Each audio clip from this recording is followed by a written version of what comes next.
à vous. Bonjour Mégane Dreyfus et merci d'être avec nous sur France Info. Vous êtes habitante de Tel Aviv. Tel Aviv vidée de ses habitants, comme on le voit depuis ce matin. Tout le monde est appelé à se calfeutrer. Vous restez à l'intérieur ?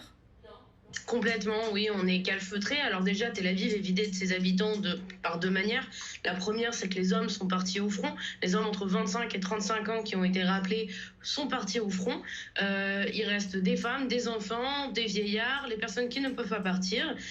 Et ce qu'on voit sur Tel Aviv, en fait, c'est un élan de solidarité qui est juste incroyable. Alors tout le monde est calfeutré, mais on va avoir des maisons qui s'organisent pour avoir des actes de solidarité, des colis pour les soldats, pour les personnes déplacés, des colis pour les bébés qui n'ont plus rien. Voilà, c'est ce qu'on voit aujourd'hui sur Tel Aviv. Les magasins restent fermés ou est-ce que vous pouvez encore vous approvisionner en vivres ? Alors, les magasins, supermarchés, ce type supermarché ou pharmacie restent ouverts.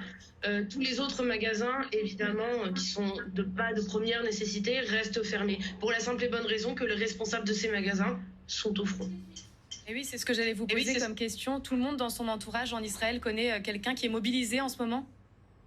Tout le monde connaît des dizaines de personnes qui sont mobilisées et tout le monde connaît au moins quelqu'un qui est malheureusement décédé, porté disparu ou kidnappé par ces terroristes. Est-ce que vous savez où vont ces personnes qui sont mobilisées ? On annonce 300 000 réservistes. Ils vont où ? Dans le sud du pays, près de la bande de Gaza ? Dans tout Israël. Vous n'avez pas de nouvelles ? Évidemment que l'armée est bien faite. Nous avons, comme l'a dit Meir Habib précédemment, nous subissons énormément d'attaques cyber. Nous avons l'habitude de ne pas discuter de ce genre d'informations, de positions de l'armée par SMS ou par téléphone. Nous avons entièrement confiance en nos réservistes et en notre armée et nous savons qu'ils sont placés au bon endroit. Évidemment, je ne pourrais pas vous donner les localisations, mais ce que je peux vous dire, c'est que j'ai quelques amis qui sont dans le sud, quelques amis qui sont dans le nord, des membres de la famille qui sont à Jérusalem ou dans les territoires de Cisjordanie. Je ne peux pas vous dire qu'il y a une seule localité. Je peux vous dire qu'on est vraiment très bien couvert. Et comme vous l'avez dit, vous avez l'habitude. Mais cette offensive de samedi matin, pour le coup, elle était d'une ampleur inédite. J'imagine que vous, par exemple, vous n'en avez jamais vécu de telle ?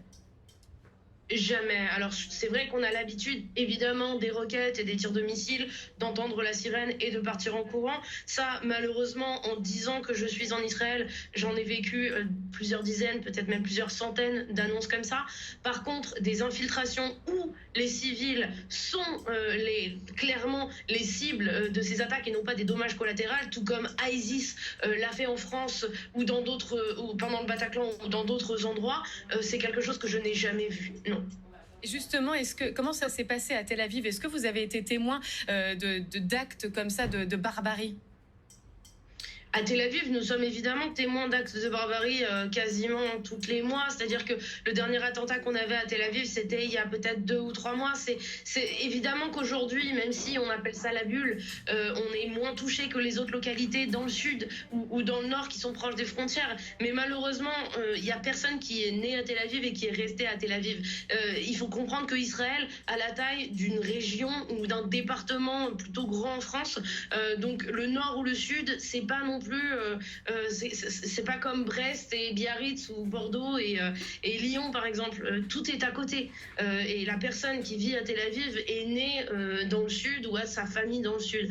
Donc évidemment qu'on est tous témoins de ce genre d'actes terroristes.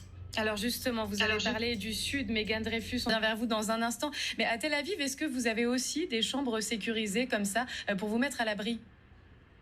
Alors oui, je dirais que 50% des nouveaux immeubles, 100% des nouveaux immeubles ont des chambres fortifiées qu'on appelle mamad, comme Elie l'a dit. Nous, on n'a pas encore la chance d'habiter dans un nouvel immeuble. Du coup, on a notre chambre forte qui est au 0.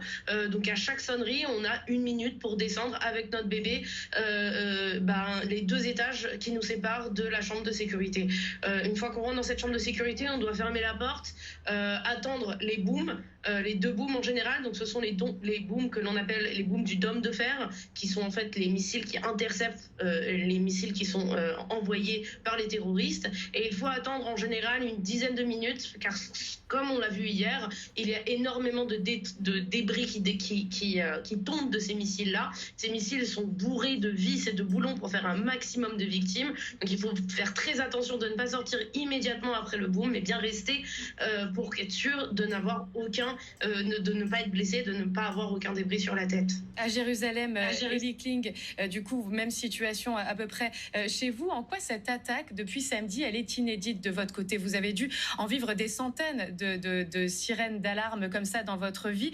Qu'est-ce qui a changé? Quelle était l'ambiance autour de vous à ce moment? De Tel Aviv vidée de ses habitants, forcément, on y est peu habitué de voir ces plages comme ça, vidées de ses habitants, vidées de ses touristes. Vidé de tous. En fait, Israël aujourd'hui est cloîtré dans ses appartements. Israël aujourd'hui réagit. On est en train de s'occuper de nos blessures internes. On est en train de prendre soin des gens qui sont autour de nous. Comme je vous l'ai dit, il y a des actes de solidarité qui sont juste incroyables.